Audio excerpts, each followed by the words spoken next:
प्रधानमंत्री नरेंद्र मोदी यहां पर ट्रांजिट को और बेहतर और ज्यादा सक्षम बनाने की बात कर रहे थे। आपसी देशों के सहयोग से व्यापार में सुधार किया जा सकता है, उनका ये कहना था। हमारा अनुभव एससीओ में काम आएगा। इस मीटिंग में प्रधानमंत्री का ये संबोधन अब से कुछ ही देर पहले, जिसमें प्रधानमंत्री का फोकस व्यापार पर।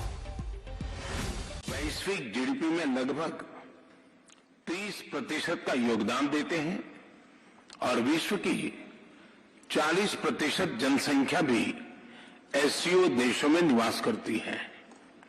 भारत एससीओ सदस्यों के बीच अधिक सहयोग और आपसी विश्वास का समर्थन करता है। महामारी और यूक्रेन के संकट से ग्लोबल सप्लाई चेन्स में कई बाधाएं उत्पन्न हुई, जिसके कारण पूरा विश्व अभूतपूर्व ऊर्जा एवं खाद्य संकट का सामना कर रहा है। एससीओ को हमारे क्षेत्र में विश्वस्त, रेजिलिएंट और डाइवर्सिफाइड सप्लाई चेन्स विकसित करने के लिए प्रयत्न करने चाहिए। इसके लिए बेहतर कनेक्टिविटी की आवश्यकता तो होगी ही, साथ ही यह भी महत्वपूर्ण होगा कि हम सभी एक दूसरे को ट्रांजिट का पूरा अधिकार दें।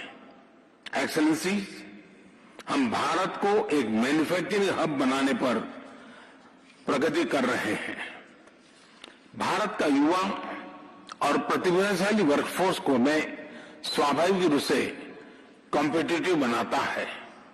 इस वर्ष भारत की अर्थव्यवस्था में 7.5% वृद्धि की आशा है, जो विश्व की बड़ी इकोनॉमीज में सबसे अधिक होगी।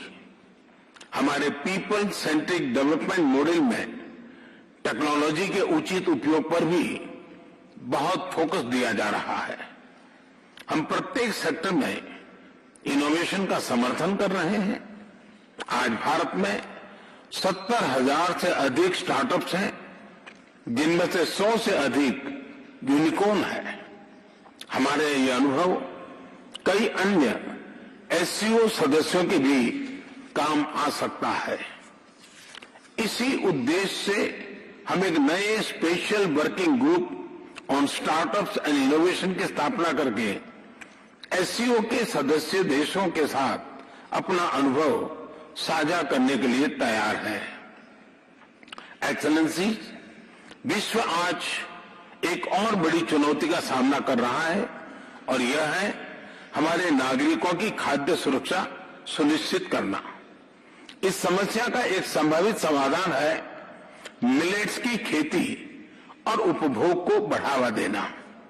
मिलेट्स एक ऐसा सुपर फूड है जो न सिर्फ एससीओ देशों में बल्कि विश्व के कई भागों में हजारों सालों से उगाया जा रहा है और खाद्य संकट से निपटने के लिए एक पारंपरिक, पोषक और कम लागत वाला विकल्प है। वर्ष 2023 को UN international year of millets के रूप में मनाया जाएगा। हमें एससीओ के अंतर्गत एक मिलेट फूड फेस्टिवल के आयोजन पर विचार करना चाहिए। भारत आज विश्व के मेडिकल एंड वेलनेस टूरिज्म के लिए सबसे किफायती डेस्टिनेशन में से एक है।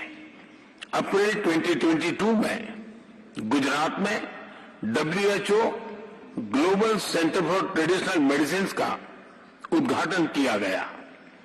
पारंपरिक चिकित्सा के लिए यह WHO का पहला और एकमात्र ग्लोबल सेंटर होगा। हमें एससीओ देशों के बीच ट्रेडिशनल मेडिसिन पर सहयोग बढ़ाना चाहिए। इसके लिए भारत एक नए SCO working group on traditional medicine पर पहल लेगा।